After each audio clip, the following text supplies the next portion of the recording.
Richard Feynman helped explain quantum electrodynamics, yet he spent a surprising amount of time in his kitchen defeated by a noodle.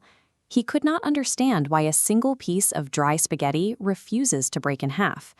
A dry strand looks harmless, but bending it to the breaking point causes a cascade. Instead of snapping into two neat pieces, the noodle explodes into 3, 4, or a dozen jagged shards.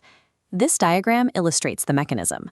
When the rod finally cracks, the two halves snap back with immense force. That recoil sends a violent shockwave racing through the remaining pieces, creating new stress peaks that immediately trigger secondary fractures. The first break starts a chain reaction.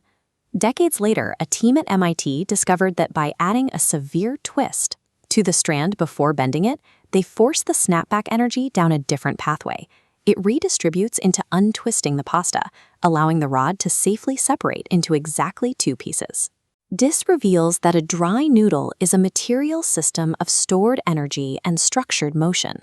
The physical outcome is determined entirely by how the tension is applied to the fiber. To truly understand spaghetti, we have to look past the ingredient and see a physics laboratory where every state change is controlled by the cook. Inside the pot, boiling water acts as a hydration front, invading the dry geometry. Zooming in, a chemical conflict unfolds. Heat causes starch granules to swell, while the wheat's rigid protein scaffold locks them in place to maintain the noodle's shape. Cooking is the act of timing this precise structural surrender. The goal is to soften the rod without letting that protein matrix dissolve into wheat porridge. This leads to the synchronization point known as al dente. The hydration front has softened the strand, but the internal structure still provides mechanical resistance against the teeth. Look at how golden oil and clear water violently repel each other. Creating a sauce is a struggle against this natural tendency to separate, where water and fat refuse to mix and instead retreat into isolated layers. But as the pasta boils, the protein scaffold weakens just enough to leak a small amount of its internal starch structure directly into the cooking water. This animation shows that starchy pasta water acting as a kinetic diplomat.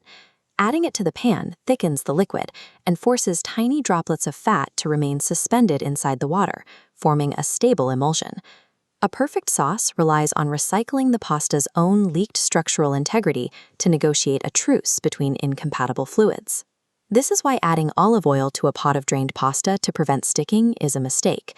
Microscopic analysis shows the consequence. The oil creates a hydrophobic slick across the surface. You've essentially built a kinetic force field that repels the water-based sauce, preventing it from ever clinging to the noodle. The correct physics for saucing relies on elastocapillary action. When wet, flexible strands touch, thin films of liquid form physical bridges between them to bind the system together. Cooking is about engineering the correct synchronizations, like sauce adhesion, through continuous motion in the pan. A dinner fork is a mechanical winding tool. It supplies the torque needed to convert long, flexible geometry into a compact, edible coil. Even slurping involves high-risk fluid dynamics. The wet strand acts as a sauce-loaded pendulum that must navigate air-fluid transport without splashing. Mouthfeel is the nervous system measuring the pasta's structural mechanics. Your teeth measure firmness, testing the material for that perfect moment of controlled failure. The physical transformation of dinner doesn't stop at the stove. The human body provides the final torque and fracture forces required to finish the system. This plate is the end of a continuous chain of energy. Sunlight turning into plant starch, agriculture turning grain into geometry, heat and water forcing a final phase transition in the kitchen. That chain leads directly to digestion, where your body breaks down the structure to convert the noodle into fuel for human motion. A bowl of spaghetti proves that the laws governing matter and motion are active in the most ordinary moments. Cooking is humanity's way of managing those physical laws on a single plate.